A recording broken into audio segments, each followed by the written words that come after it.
এই শোনো, আজকে রান্না কেমন হয়েছে? খুব ভালো হয়েছে, খুব টেস্টি।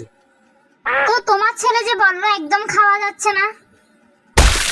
ও কি বুঝবে, ও তো বাচ্চা ছেলে। আমার মতো বড় হোক, বিয়ে করুক, সংসার টিকে রাখতে হলে যে কত কিছু বলতে হয় শিখে যাবে।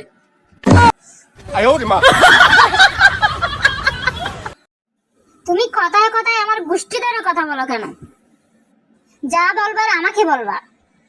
আরে সোজা কথা। টিভি নষ্ট হলে কি টিভির গালি দিব? টিভির কোম্পানিরই তো গালি দিব। যদি সুখে থাকতে চান, প্রথমে মনের কথা শুনবেন, তারপর ব্রেনের কথা শুনবেন, আর তাহাই করবেন যা আপনার বউ বলে।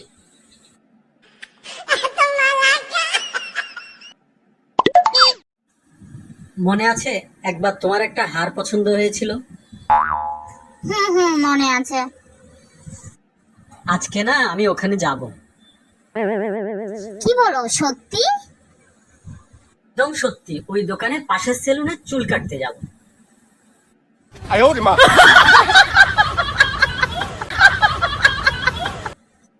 তুমি সারাক্ষণ বই নিয়ে পড়ে থাকো, মাঝে মাঝে মনে হয় আমি নিজেই বই হয়ে যাই। খুবই ভালোই কথা, বই হলে পঞ্জিকা হলো, যাতে বছর বছর পাল্টাতে পারি। এই শোনো না, তোমার সাথে একটা গুরুত্বপূর্ণ কথা আছে। কি বলবে বলো? তোমার বন্ধু যে মেয়েটাকে বিয়ে করবে ভাবতেছে, সেই মেয়েটা না অনেক জকরাটি। তুমি তাকে মানা করে দাও বিয়ে না করার জন্য। আমি মানা করবো কেন? তুমিও তো ঝগড়াটে, তোমাকে বিয়ে করার সময় কি সে আমাকে মানা করেছিল?